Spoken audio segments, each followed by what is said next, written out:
we go.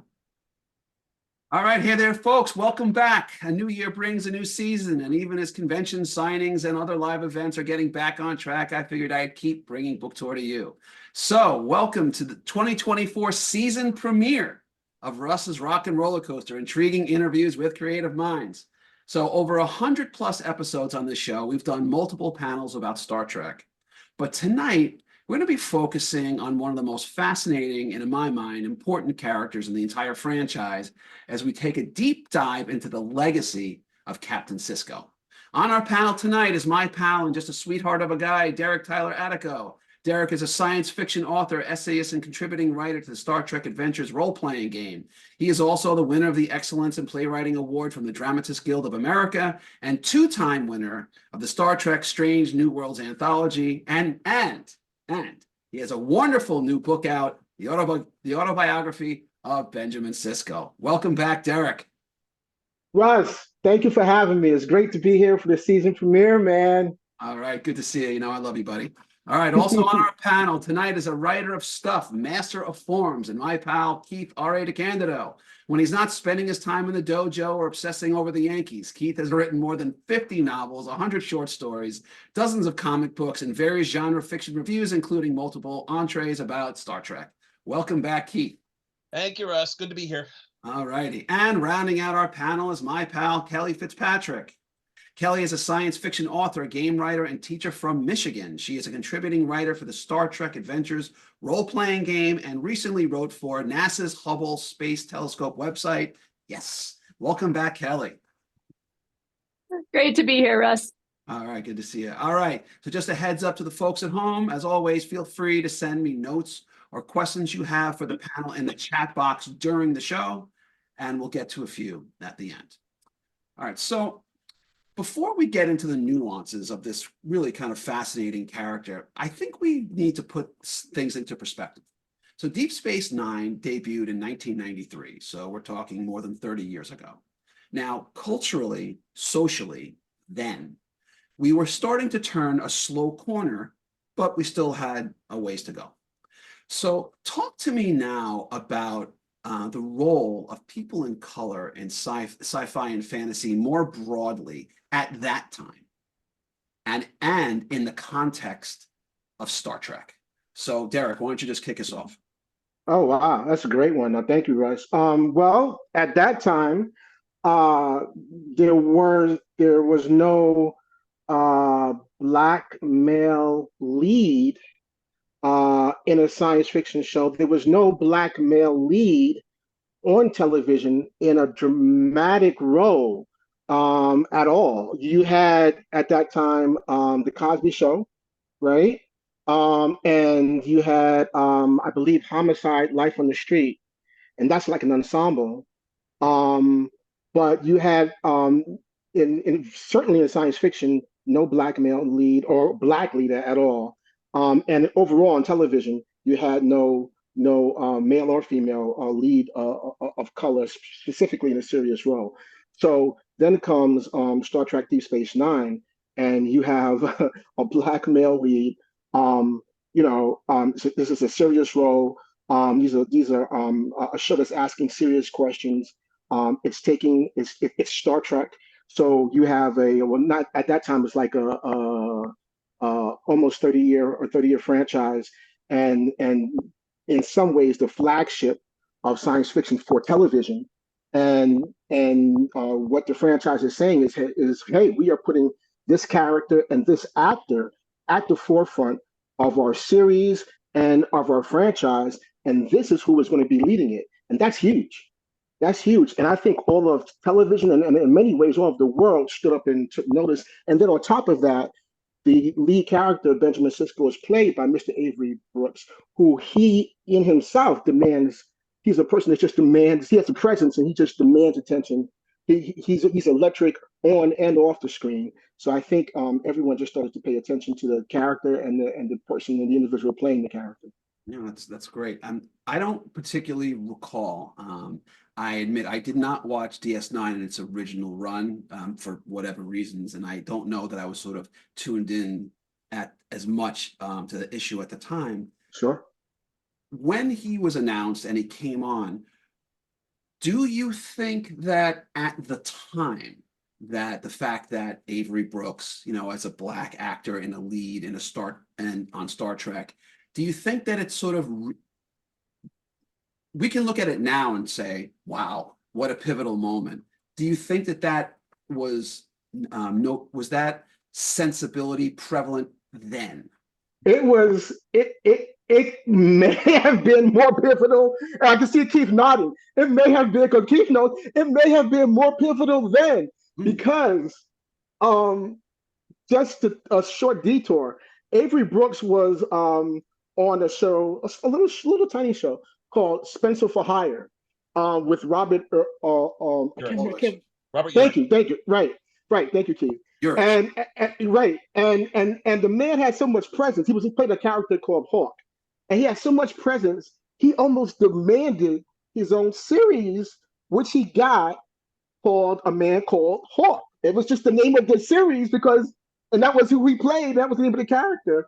And so every time he was on Spencer for Hire, he was just this riveting character that sucked the air out of every scene that Spencer was in. It was ridiculous. And it was not like he was a scene stealer. It was just the gravitas. And you can see Robert and Mr. Brooks and Avery Brooks just almost fighting for the moment in scenes, because they're both, really great actors, and just fighting for it. And so he gets his own show, A Man Called Hawk. I think it had like a 1-season run. Yeah. And it was a really interesting show. Avery Brooks did the score for the show. He played like a private detective. And so specifically in Black America or people of color in America, we were like on fire. We were like, what? Hawk is going to be on Star Trek, and he's going to be but we didn't know about the whole deal of him being a commander. We were like, he's going to be a captain of a station. What? And we were on fire. And in some regards, like, America was on fire, because like TV Guide, at the time there was like no, I mean, there was like the internet, but it was more like, well, it wasn't really like the internet, right? Because it was like, it was like TV Guide was like our internet. It was nuts but the age. And so TV Guide really had a love affair with TV shows, and they liked Spencer for Hire. They loved it, and they loved Hawk. And they were like, hey, this guy, Avery Brooks is going to go to Deep Space Nine, and we'll all have these expectations. So it was a really big thing for America at the time. And Keith can, I know, I'm sorry, Kelly, you can't speak to that because we're all old men and you're not. But sorry, not sorry. Thank you, but Keith can speak to this. I know Keith knows about this stuff. So go ahead, Keith, and tell from your perspective. Let me just go yell at the kids to get off my lawn. Right. No, it was. I mean, Star Trek did this in the '60s also. Having an Asian person, a woman of color, and a Russian guy working together with the white male captain, not to mention the pointy-eared alien, was a very big deal in 1966. By the same token, the even after Deep Space Nine, it was vanishingly rare to have a person of color as the lead in a science fiction show. Sure. You had Sisko, and then you had Edward James Olmos, and that was pretty much it until Discovery. Discovery, yeah, that's right. And there've been more of them since, but it just it was huge. But it was also what Star Trek really has always done best. Led the way. And that was one of the ways Deep Space Nine really changed the face of Star Trek. It didn't have to be a white guy in the lead. It didn't have to be on the Starship Enterprise. It was still in the Star Trek universe, but it expanded the definition of what Star Trek could be. Right. And Sisko was a big part of that. The fact that it was Hawk. Right. I was always disappointed they never got in Robert Urich to be a guest star. Yes. He would have been the perfect person to play Cal Hudson. That would have been like so much better. Yeah, that's true. That's true. To do the stunt casting. That's true. All right, fair enough. So Kelly, I got one for you. So when we first meet Sisko in the pilot of Deep Space Nine, and just so you guys know, I went back and I watched a bunch of DS9 in preparation for this because I really needed to know my stuff, or you guys would crucify me. When we first meet Cisco, I mean, in the pilot, I hadn't really remembered this, but that pilot was packed with plot. So in our introduction to Cisco, he's confronted with the following. He reports to Captain Picard, who, as Locutus, had caused the death of Cisco's wife. So Cisco was re-traumatized right there. Mhm. Second, he's instructed to help make peace among warring factions on Bajor. 3, he's being confronted by the prophets who tell Cisco he's going to be the emissary, which he doesn't even understand. Mhm. 4, he experiences the first stable wormhole in human history. And then 5, finding his people under attack by Cardassians. Now, I don't know about you, but any one of those elements would be a lot to handle. And yet he's confronted by all of them in the first episode. So talk. And he's raising a son. Well, yes, we're gonna talk about that for sure. Right. And he's a single dad, right? So talk to me about how you think Cisco handled his initiation as the leader of DS9. I think this is one of the most interesting aspects of the character, that he's introduced as someone who has been invited and called upon to sort of step into this maelstrom of things happening and make sense of it. And so that speaks really well of the character. Like, going in, you know that Starfleet thinks he's someone who can in fact handle these things. And we see him like take these things in stride. But I also remember during that pilot, it's been a while since I saw it, but he experiences some pretty strong emotional responses to the stuff that's going on. So he doesn't handle it just by checking out, but he actually, works his way through it. As both a very competent commander, but also as a human who's feeling stuff and also just going like, seriously, what is even happening right now? So I felt like the viewer had a lot of inroads of being able to like empathize with what Sisko is going through, while also seeing him as this sort of pinnacle of like, okay, I don't know how he's going to make sense out of all of this, but the show is setting us up to believe that if there's somebody who can, it's going to be Sisko. Right. So Derek, what about you? We're talking his intro. Day one, he hits DS9. He's just bombarded with stuff. What was your impression about how he was sort of introduced to the situation, to the series, and how or if you think it set him up going forward? I was blown away by the impact of the first just 3 minutes of the show. The confrontation with the Borg. He loses his shipmates. He loses his ship. He's the first officer of the Saratoga. He loses that. He loses his wife. He becomes a widow and a single father on the first 3 minutes of the show. And it hit me hard. I remember the feelings of it very vividly. I think Avery Brooks played it perfectly, incredibly. And what I remember most vividly, and even when I was writing the book, and what I looked at was the humanity, as Kelly mentioned, the humanity of the way he played it. He didn't pack it away, but he dealt with it. He absorbed it. And it led him to some dark places, but he still dealt with it. He took in the grief. He absorbed the grief, and that's not something that we always saw, or until that point had not really seen in Star Trek. Yes. We had always seen Star Trek usually through the lens of Kirk, Spock, and McCoy, and in the old series, and through Picard and Riker, and these individuals, and of course Data, and these individuals, of course Data really didn't emote a lot. Picard chose not to, and Riker was very flamboyant. Kirk, being the cowboy, was very flippant. Spock, again, unemotional. So it was interesting, and I think going back then, for who I was then, much younger, looking at that, I was like, wow, this is a grown man, a grown Black man emoting, dealing with his emotions, dealing with his feelings, and channeling that to the audience. It was powerful. It was actually so overwhelming that I remember it leading me to tears as he was. Wow. Yeah, because I felt it. It was one of the few times that I have actually cried watching someone else's performance because I felt it. And it's interesting that, it was science fiction, but it didn't matter. It was humanity that I was feeling. And I think that's what actors strive for, right? Is to touch someone. And I think he did that. And specifically then and at the end of that episode, when he's sorting through his feelings and letting go of his grief, I felt that, and I remember crying as he was. So yeah, it's powerful moments. Yeah, for me, I was really rewatching it. Just the fact that, especially when you compare it to like Kirk, who was, the cowboy, and Right.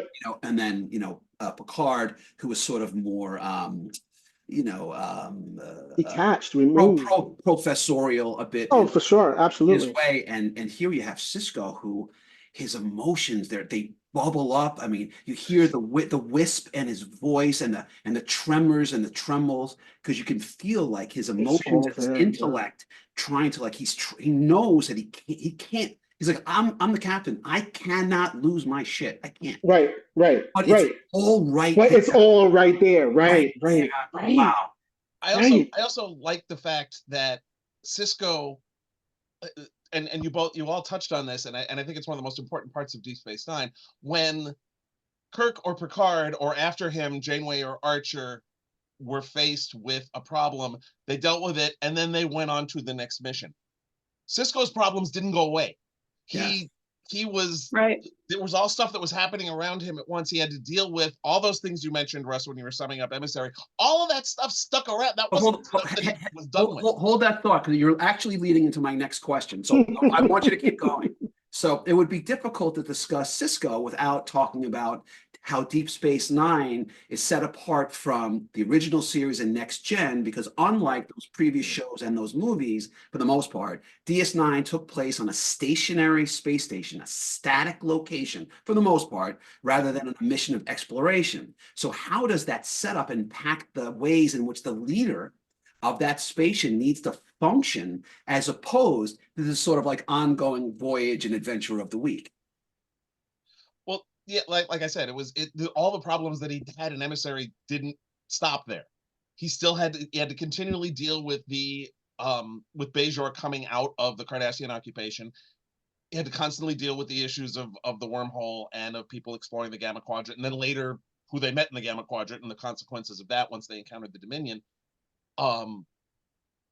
Dealing with all the different people on the stations, the factions on Bajor, the growing of the station, the conflicts among the various people, none of which, once the episode was over, the problems didn't go away. On top of that, we and I know you said you were going to touch on it, but I think it's an important part of it. There was a sense of roots there. This is where they lived. And in particular with Sisko and Jake. So that we're getting into, we're coming up on that. Okay. Because I want to talk about that specifically. But yeah, the everything that happened on DS9 recurred and continued. And Sisko had to juggle 5,000 different things. Yes, he had to wear a lot. One of the things I loved about the character was that he was good at that. One of the things that I like that they established, he was an engineer. He came up out of that. Yes. And he's got an engineer's mindset in so many ways of getting his hands dirty and fixing things, and but also decompartmentalizing. Yes. Also Yes. that he he could deal with all the different things happening at once. There's a wonderful bit in the second season premiere. One of my favorite DS9 stories is the Circle trilogy at the top of season 2. And there's a wonderful bit where Kira wants to borrow a runabout in order to rescue Lee Nallis, and just the way he handles it, like dealing with Jake, ordering his Raktajino, and then he says, "Yes, sure, you can have the runabout." Why? I love that he agrees first and then asks why. Which is just a wonderful little bit of, it's like, absolutely. All right, I'm here for you, but you really got to give me a reason. Right. All right. So as we just talked about, so Sisko isn't just captain, commander, his role changed, his title changed slightly, but he's a father and he's a widower. So of the 4 of us on the panel tonight, I think I'm the only one of us who has kids. As some of you know, I have 2 kids, my ninjas. They're twins. They're 13 years old. So yeah, I got 2 teenagers living in my house. Well, one of my That favorite. explains how you lost your hair. Yes. Well, to be fair, I do shave it. I do shave. That's your story, and you're sticking to it. I am sticking with it for sure. So one of my favorite episodes of DS9 is The Visitor, when Sisko and Jake are in an accident, and Sisko is pulled into a subspace field where he disappears for years or decades at a time. Mhm. Well, for me, and I just watched it again the other day, it was incredibly poignant and personal for me because I'm very close with my son. We have a very strong bond. And the thought of being separated from him for most of his life and what that would do to him really hit me where I live. It was almost too much to bear. I almost couldn't watch the whole thing. So talk to me about Captain Sisko, the dad, and how that played into his overall character. Kelli. Yeah, so I don't have children of my own, but I was a school teacher for almost 10 years. And so I like spent a lot of time mentoring young people, and like the idea of them like needing me and me not being able to like help them, is traumatizing. But I also think that the dynamic of having Captain Sisko have a son on the station made Sisko reflect frequently about like, what kind of example am I setting for Jake? What kind of life does Starfleet offer for those who are sort of caught up in it, and how is that impacting the kind of life that I want my son to have? And so it like the relationship itself was really awesome and beautiful, but it also like gave this whole different perspective to Sisko that allowed him to, I think, self-reflect on things that wouldn't have been possible if Jake wasn't there. And then I also just really love the fact that they made Jake interested in writing and journalism, because it sort of then forced those two to like negotiate some other tensions between them, because that was separate from what his dad maybe imagined. And I thought that's one of the best dynamics in the whole pantheon of Star Trek. Derek, what about you? It's one of the most powerful pieces of, in my opinion, television. Certainly one of the most powerful pieces of Star Trek television. It was a crucial element for me in writing the autobiography of Benjamin Sisko. It plays a very large role in the autobiography. The separation between Jake and Ben in that episode is powerful, it's palpable. I don't have kids, but I love I understand love. I understand loss deeply. And watching that, watching that episode, I think whoever you are, wherever you are, it doesn't matter. You understand the love between that father and that son. You don't need to watch it in any language. You just watch it and you understand what those two humans, what that father and that son, that father and that child mean to each other. You understand why. You understand, and for me, it's interesting because I understand what you're saying as a father and you having children. For me, I look at it a lot from the other side of it. As a child with a parent, I have aging parents, or aging parent, and I understand Jake very much. I would burn the sun for my mother. I would. There's nothing I wouldn't do, and so there's nothing that Jake wouldn't do for his father. And so for him to give up his life and commit it to finding his father was like, that was a non sequitur for Jake. I mean, that was easy in many ways. Him not having a life and leaving his life and doing all those things to find his father was, of course, he would do that. And of course we would do those things. I mean, of course I would do that. I mean, it was a matter of love. So it was and there was some of that in the autobiography without going too far. So I understood that from a lot from Jake's perspective, you know. And I think anyone could look at that episode and understand it from either point of view. It's a powerful episode that just blows me away Yeah. So, every time I watch it. so we just kid. Sorry, we have so much to get through. And we're limited time. So sorry, but we have to move on. So one of the best episodes in the series, and in my opinion, one of the greatest sci-fi episodes ever, was Far Beyond the Stars, where Sisko is caught in a dream or a prophet scenario of being a struggling sci-fi writer in the 1950s facing discrimination at every turn until it just breaks him. But then somewhere in that, you know, that dream state, he sort of he recenters himself. I know there's a lot there. So Keith, since you didn't get a chance to chime in on the last one, so talk to me a little bit about your interpretation of that episode and what it meant to you. It did a wonderful job of just showing. I particularly like the era they picked too, because it was in the 50s in particular was when things were starting to progress, but hadn't gone nearly far enough, obviously. I particularly like the fact that they used the character of Willie Hawkins, who was obviously a stand-in for Willie Mays, who on the one hand was able to play Major League Baseball, but wasn't able to be in the same hotels as all of his teammates, you know. So like the color barrier had been broken, but it hadn't been completely shattered yet. That's right. And that was some of Michael Dorn's best acting, was when he was talking about how, you know, all they cared about was that he could hit a curveball, right. You know, and if it wasn't for that, he'd just be, you know, another colored guy. That wonderful line that the Jake analog had, that the one Circle often played, the one who says, what would they want to send colored folks into space for unless they need somebody to shine their shoes? Shine their shoes. You know? Yeah. And for that matter, you know, the whole thing when they were talking about the pictures, taking the author photos, and both, not just Benny Russell, but also Nana Visitor's character talking about how they had to stay home that day. Right. You know, or call in sick that day because you know they couldn't admit that they had a woman or a person of color on staff in the magazine.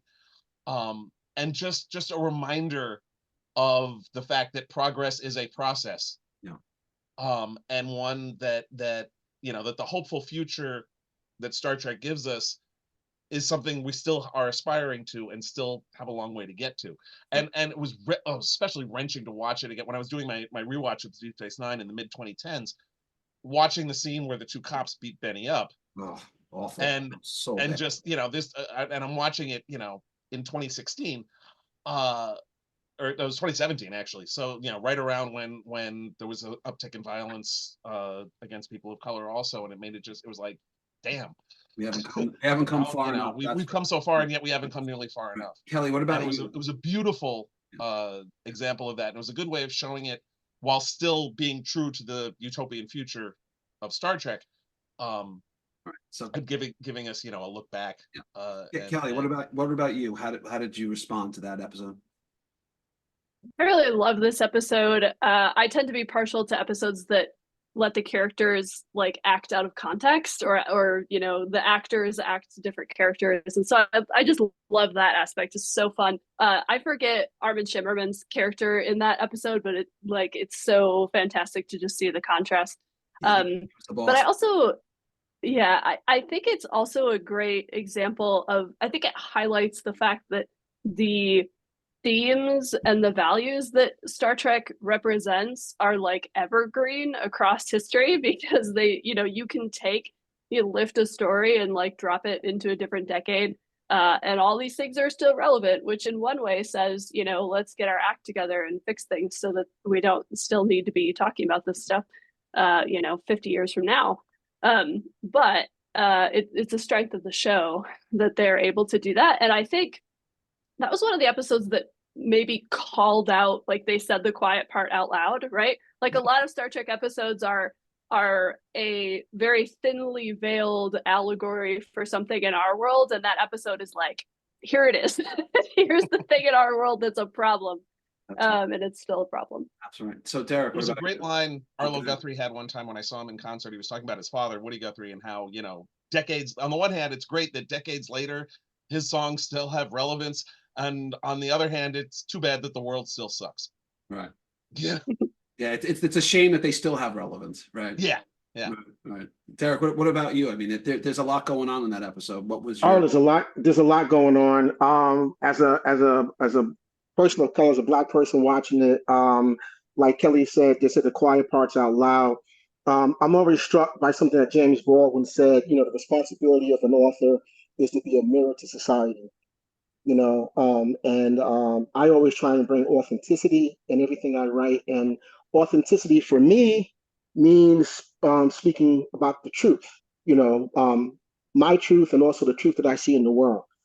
So I'm always overjoyed when I see the truth that I know is in the world, when I see that truth on screen, you know? And so watching Far Beyond the Stars, I saw the truth. Yes, it was 1953, but it could have been 2023. It could have been 2020. It could have been George Floyd.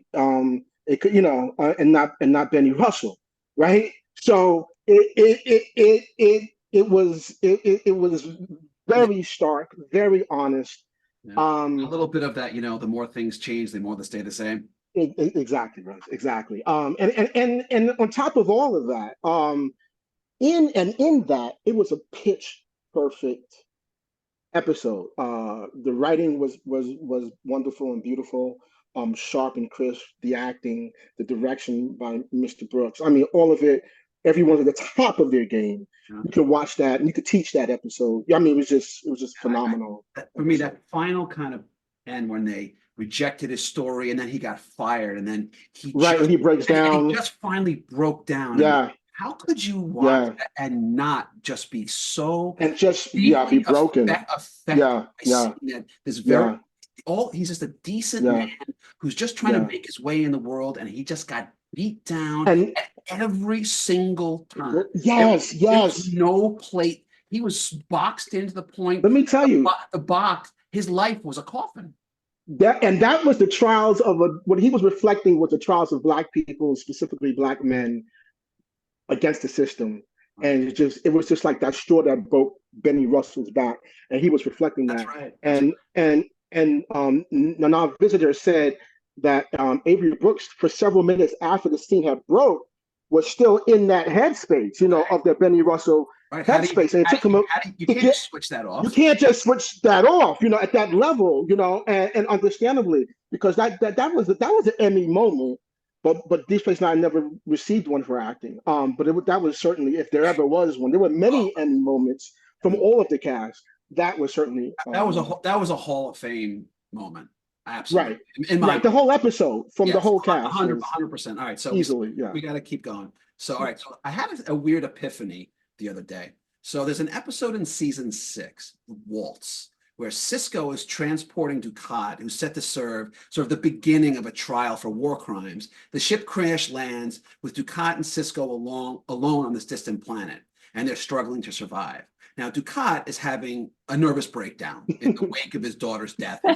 He's hallucinating until finally he and Sisko, they really get into it, and Sisko kind of baits him, and they physically they tussle, and then finally Dukat, it looks like Sisko's going to get away, then Dukat gets him, and then Dukat throws him off the shuttlecraft, and he takes off, and it looks presumably like he's left Sisko to die. But then we learn that Dukat signaled the rescue team to pick up Sisko, and it occurred to me in that moment, and I never saw it before, that Sisko and Dukat reminded me very much about the dynamic between Batman and the Joker, where the Joker needs Batman as a counterpoint, and a foil, a reason to keep going. What do you think? Am I off base here? Or you think? Oh no, yeah. But Dukat needs Sisko. I mean, he needs him more than he needs anyone else in his life, because Dukat needs Sisko, because if Dukat could beat Sisko, it would validate Dukat. And until he beats Sisko, he himself, he would never admit this, but he himself won't feel validated. And he as much says this at different moments. I mean, from their first meeting till that moment, to the last episode. He has needed Sisko for validation. And it's very interesting dynamic between the two. It's very Joker, Batman-esque moment. I don't know how you feel about that, Kelly and Keith.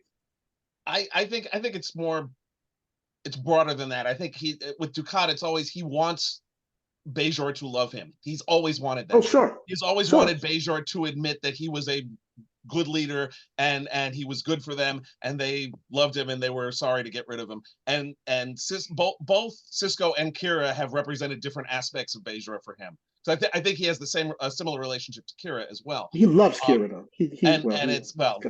That's another thing. That's another thing going on, right? But in both cases, what he craves is the approval and the justification. You know, and he. So I don't know. I don't know if it's I hate Waltz as an episode. I mean, I've never liked that. Really? But it didn't. I think it was all part of his psychosis specifically to Bajor, and Sisko in his own way represents Bajor as the emissary. That's fair. All right, so there was another terrific episode late in the series I want to discuss, which to me tested Sisko in ways like never before, which is in the Pale Moonlight. So Sisko enlists Garak on a spy mission to draw the Romulans into the war against the Dominion. Sisko wound up compromising his beliefs multiple times along the way. And this is what really got me. And in his final log, this is what Sisko says, and this is word for word while he raises a glass. He says, "So, this was a huge victory for the good guys. This may be the turning point of the entire war. There is even a welcome to the fight party tonight in the wardroom. So, I lied. I cheated. I bribed men to cover the crimes of other men. I am an accessory to murder. But the most damning thing of all, I think I can live with it. And if I had to do it all over again, I would." So talk to me about what you think this means about Sisko and how or if being put in this situation changed him for better or worse. Okay, you left out an important part of that quote, which is him repeating, "I think I can live with it." Yes. He repeated it twice. Yes. And to my mind, that's the most important part because he doesn't believe he can live with it. He is repeating it because he's trying to convince himself. He's trying to convince himself of it, yes. Yes. And not entirely failing, especially because he's, drunk at this point. That and he deletes the log. Yes, exactly. When I did my rewatch of that episode, one of the things I said about this episode was that we've seen that the Dominion War has cost a lot of lives. In this episode, it costs a soul. And that episode was just a beautiful example of the ethical compromises that you have to make during a war if you want to win it, because there are no rules in war. The only rule is that you have to win it, and if you don't win it, you're screwed. Right. And the last two seasons of DS9 did a frighteningly good job of showing us that. Not so much in the battles, but in the consequences of the battles, whether it was Nog losing his leg or Sisko, making all these horrendous ethical compromises and using Garak as the person to do it because he's the one person he knows he can trust to do the horrible things. And that which was a great moment, right? Sisko comes in and he punches Garak twice in the face, throws him over the table, and Garak says, no. You came to me because you knew that I would do what you wouldn't. It was one of those rare instances of Garak being completely honest. Right. Very rare, very rare. Yeah. So Kelly, talk. There was a lot happening there. What do you think?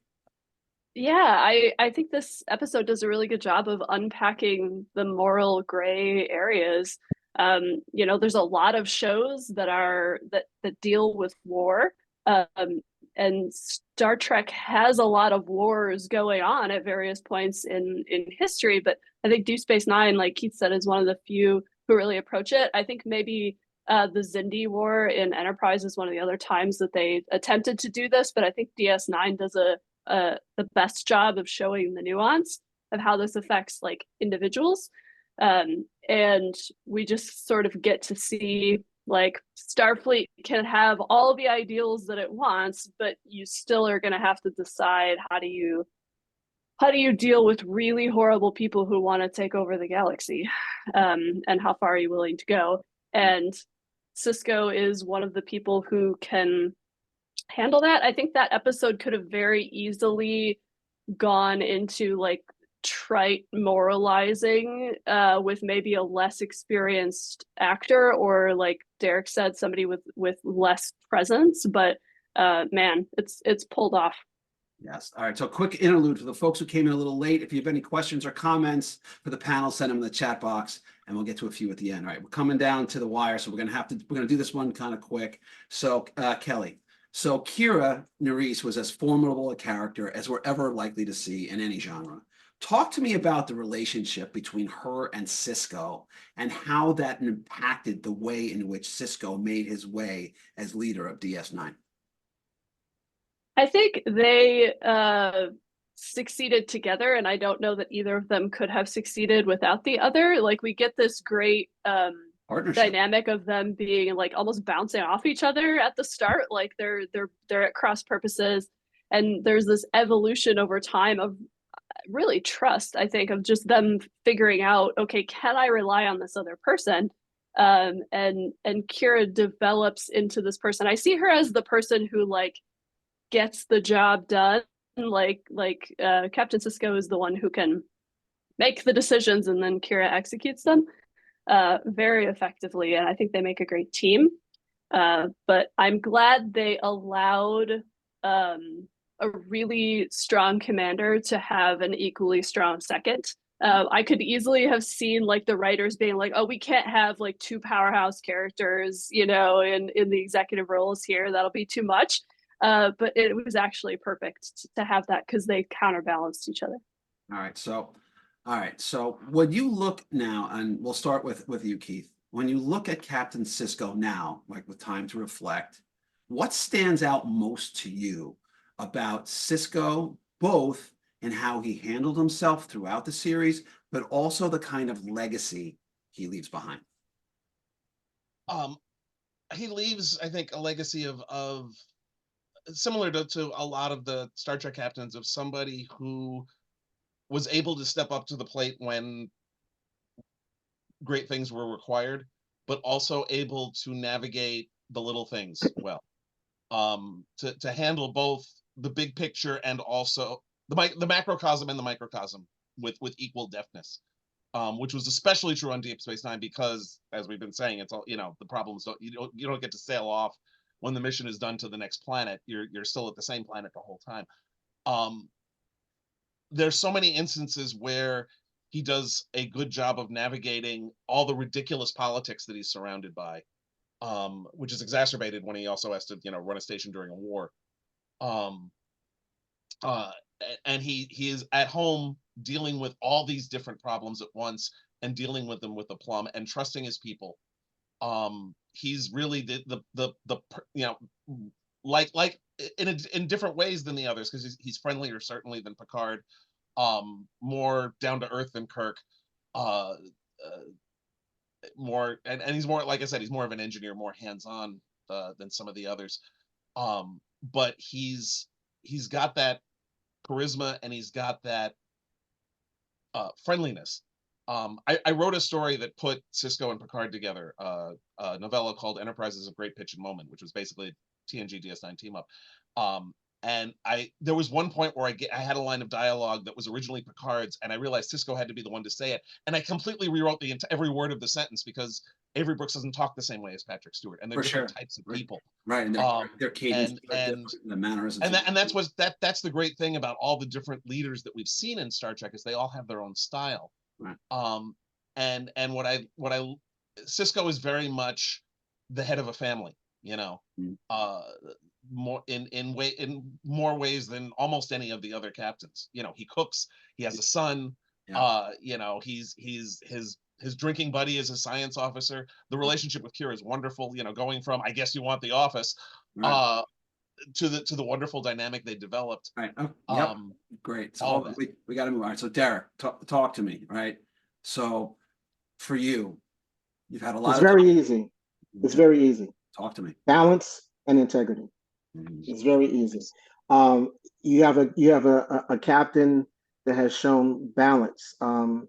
He is not overly commanding with his people.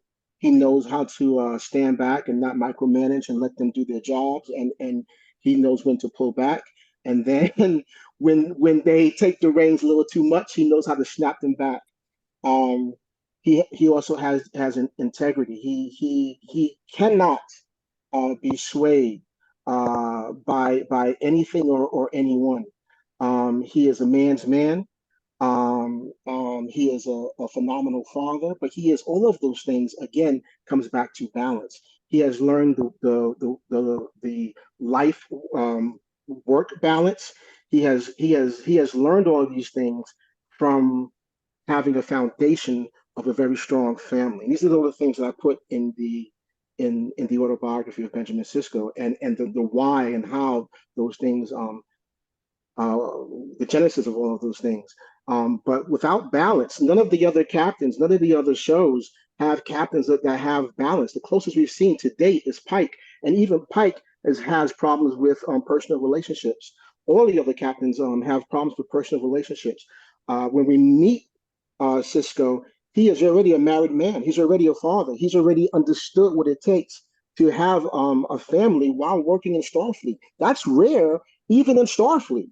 It's someone that can just, we see people in Starfleet and they're like, oh, Starfleet is everything to me. I don't have a family. I don't have this. I don't have that. He's like, what are you talking about? Of course you can have those things. It's balance and it's integrity. It's just those two things. All right, that's great stuff, Derek. Kelly, anything to add? Oh, what's the legacy of Captain Sisko? What I take away from it is that he was not afraid to become everything that he could be. Like in the beginning, he's like, emissary, what? No, that's not me. And then he grows into that role, and amazing things happen to him. So he really finds a way to kind of do it all. Okay, that's great. But now it's a time on the show, special segment where we spin the wheel on the wheel of 7 possible categories, which I created especially for this panel. Wherever it lands is what you get. And the categories are Prophets and Angels, The Old Man, My Boy Nog, Play Ball, The Old Switcheroo, The Great Cook-Off, and Penny for Your Thoughts. All right, Keith, you're up first. You ready? All right, you got The Old Switcheroo. What madness did I come up with this time? All right, so changeling on board DS9, much less as your head of security, became increasingly difficult to manage. At some point, it's hard to trust that anyone is who they say they are. Now, in our modern world today, as it is right now, if you could swap out anyone, anywhere for a changeling who would deal with things your way, who would it be? Oh God, I don't want to Choose wisely. There's so many people. Pick I one. mean,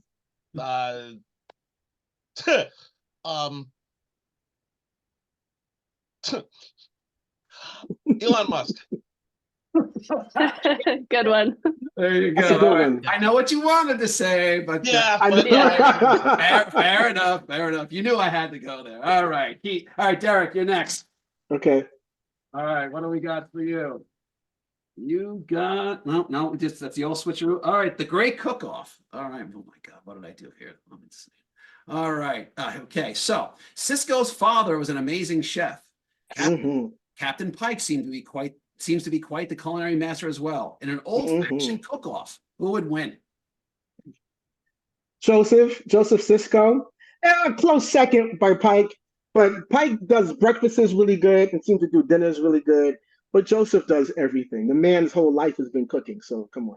All right, there you go. Okay, all right, Kelly. Now it's your That's turn. another father-son relationship that was really good on the show Yes, too. I know. Yeah, Indeed. that's right. That's All right. right, so And it's in the book. all right, so play ball. So baseball was incredibly important to Sisko. What did that love for baseball reveal about Sisko that maybe we didn't get in any other areas of his life?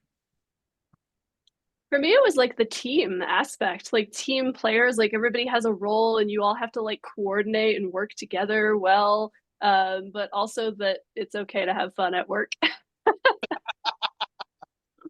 All right. Keith, I was sort of hoping you were going to end up on that one because me and Keith, Nah. we're big baseball guys, but that's okay. All right, that was great. But now it's time to pick your poison. I got three choices for you: A, B, and C. I'm not going to tell you what's behind each, but I will say that they're all Sisko themed. Which one do you pick? All right, Derek, you're up first. A, B, or C? B for Benjamin. Come on. All right. All right. So we're going to give you some truth serum. I got 10 Sisko related questions. I'm going to go quick. Ah, You ready? okay. All right. Yes. Among all the Star Trek captains, where do you rank Sisko? Oh, he's the top. He's the best one All easily right. because of the balance. Okay. Most subversive Sisko villain, Dukat or Kai Wynn? Subversive. Oh wow, subversive. Probably Kai. Probably Kai. There you go. All right. So this actually, we're coming back to something that you talked about at the very beginning of the show. You ready? Okay. Avery Brooks played two iconic roles, Captain Sisko from DS9 and Hawk in the Spencer for Hire TV show. Which turn would you prefer to see? Hawk taking over DS9 Woo! or Sisko joining Spencer on his private eye cases? I tell you, it would be a lot more fun. Well, we'll probably see Hawk on DS9. Be like, what is happening? Red alert. Okay. All right, there you go. All right. Although he had significant concerns about the man, do you think Sisko respected Garak's cunning and intelligence? Oh, absolutely. And you need to read the autobiography to see exactly what he thought. All right. So, which would drive Sisko more insane? Reporting directly to Quark or Dr. Bashir? Oh, Quark. Who wants to? Why would Sisko want to report to Quark directly for anything? Okay. Favorite Sisko storyline? Favorite? Man, it's probably the Visitor. If not Emissary, that starts us off. It's probably the Visitor. All right. If Sisko, all right, you ready? So, Or Explorers. okay. Sorry. If Sisko had free reign to do or say what he really wanted, how do you think he would have handled Picard about killing his wife as Locutus? I think we saw it. I think we saw it. I think he's too much of had too much integrity to hit the man, and I think he wouldn't use any kind of foul language or anything. I think we saw exactly. He cut Picard pretty deep with some of those words. So I think we saw exactly what he wanted to say. Oh, fair enough. Yeah. All right. If Sisko had never joined Starfleet, what path do you think his life would have taken? Wow. Wow, that's a good question. Um, wow. I know he was talking about like orbital platforms and some stuff. He definitely would have, and I know he went to Starfleet to be an engineer, but I firmly believe he would have wound up having probably a leadership position or something on Earth. I know you have to read the autobiography to see what other people wanted him, what roles other people wanted him to have. All right. Untold or incomplete Sisko storyline you wish we'd gotten to see? Untold or incomplete. Oh man. I can't think of anything right now. Untold or incomplete.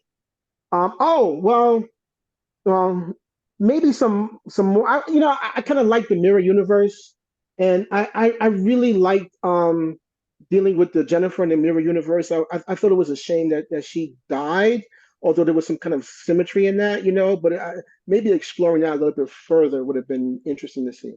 All right. So Kelly, you got A or C? Go C. C. All right. So legacy pursuit. Tonight's theme fundamentally has been about legacy. So when your time is up, Kelly, and you've had your final turn on this mortal coil, what are you hoping your legacy will be, both as a writer and as a person? Oh, wow. This is such a great question. I will have hoped to have inspired lots of young people to go out in the world and make a difference as a teacher. I also hope that my creative work will have inspired people to think about not just themselves in their own life, but in the context of the bigger picture of where humanity is going, and the greater good and sustainability. Like, how do we work together to live on this planet, for a long time? And also, I just hope that I will have fostered some sort of sense of community in the groups that I'm in, and that I have given in and provided as much awesomeness as all of the communities that I'm in give to me. Well, so far so good, Kel. All right, so Thanks, Russ. so Keith, all right, so I guess I get A. Yeah, so friend on board. So the machinations of the universe have transported you to Deep Space Nine during Captain Sisko's run as leader of the station. Your role is to be who you are right now, with all the knowledge that comes with having read and watched countless Star Trek movies, TV shows, and books, and to be Ben Sisko's confidant, given the various stresses he's under. Now, you can't give him any specific information about his future, but if you could give him any advice about what he might face or how to handle himself for you to be a friend, what guidance would you give him? Don't stop listening to your people. One of the most valuable things, particularly about the DS9 crew, is that these are people who know their shit. Kira is a phenomenal first officer, we discussed. Odo is by far the best security chief we've seen on Star Trek, and he's incredibly good at his job. Even Quark in his job, in the job that Sisko kind of forced on him as community organizer, is an incredibly valuable resource that he made use of. And Garak and especially Dax. We didn't even get into Dax. Dax has been his confidant through 3 different lives, and is an important touchstone. And I think one of the reasons why he's thrived is that he relies on the people around him. And I think my advice would be to continue to do that, because every time Dax has never failed to give him good advice. Kira's never steered him wrong.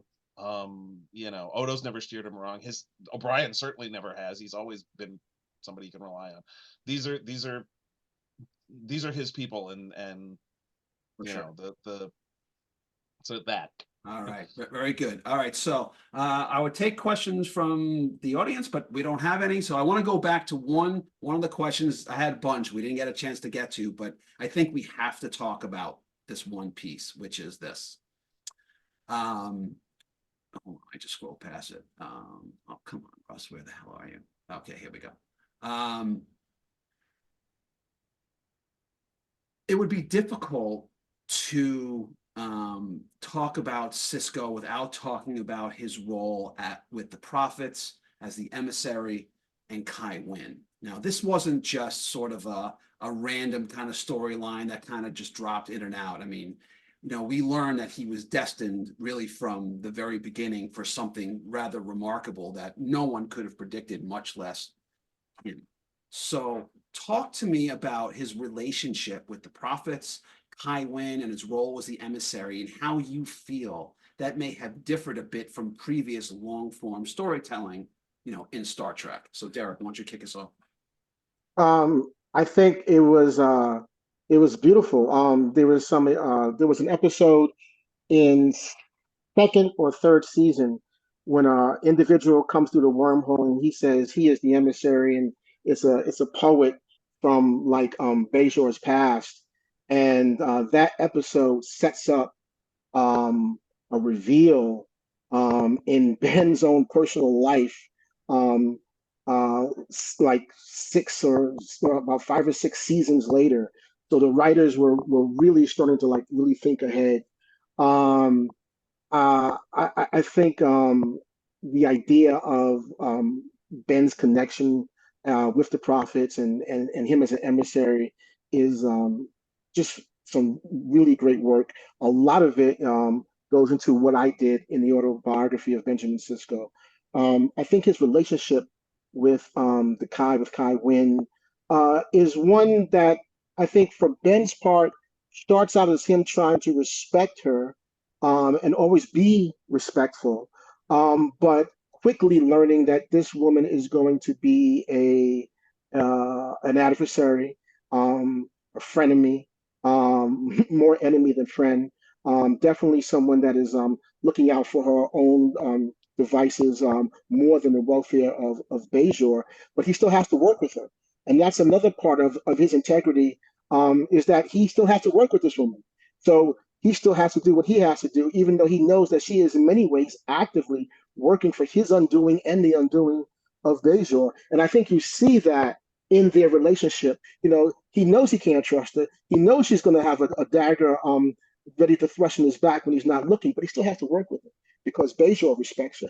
And I think that sums up their relationship. And I think, and Ben also discusses this in the autobiography as well. Kelly, anything to add? Yeah, I really think that it is like he has to work with her, but sometimes they actually do work together. Like sometimes they're able to contribute and accomplish things together. And so I think it's this very cool, like we never really know, like, okay, is she gonna be reasonable this time? Is she gonna be like totally not trustworthy this time? And it's this, you know, kind of development over time.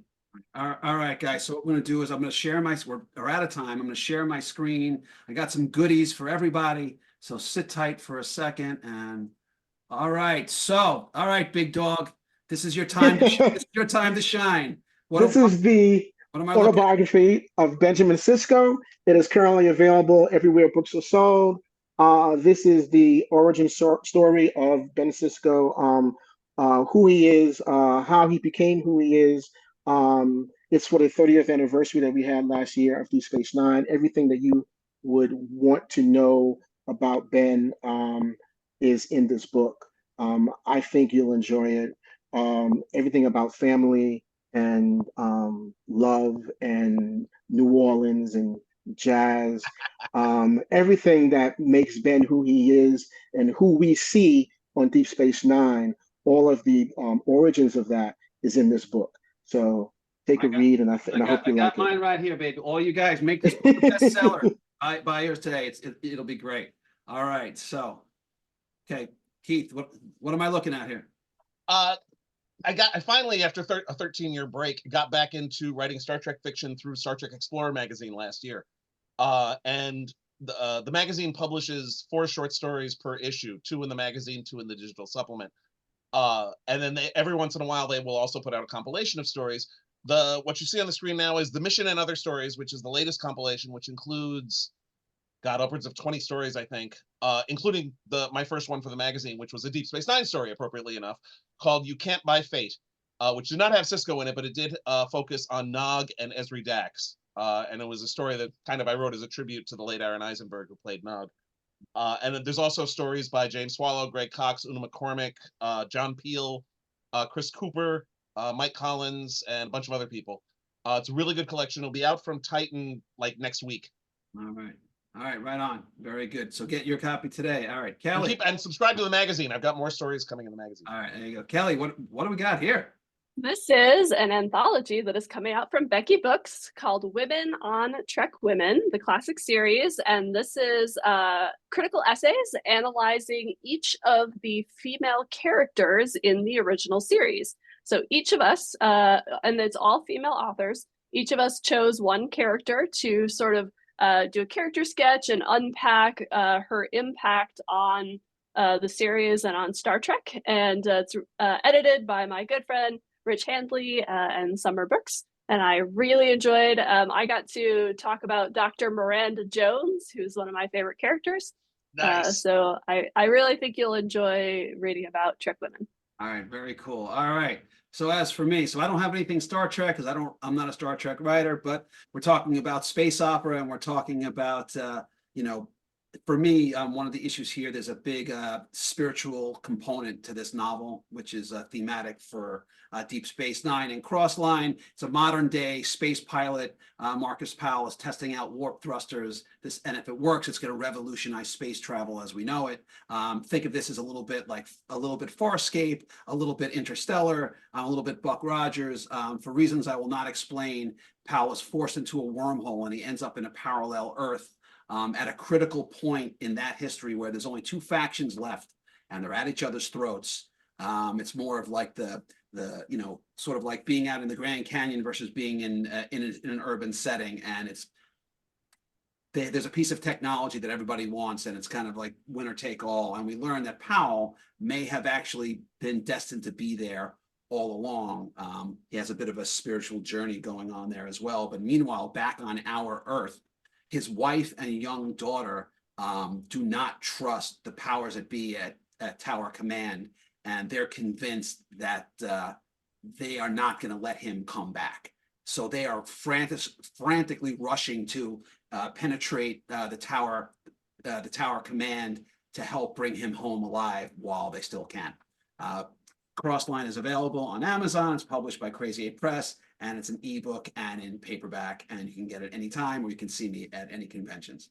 All right, that's our show. I want to thank my friends Kelly and Keith and Derek for stopping by and talking about the legacy of Captain Sisko. And to everyone, I want to thank everyone who's watching at home for our season premiere. And as always, be kind, be generous of spirit, be gentle, and for God's sakes, go read a book. And until then, I'll see you all next week. All right, guys. Thanks so much. Bye. All right. Bye. Bye now. Thank you. All right. Be good, guys. Bye. Take care, All right. guys. All right. I'll see you. Bye.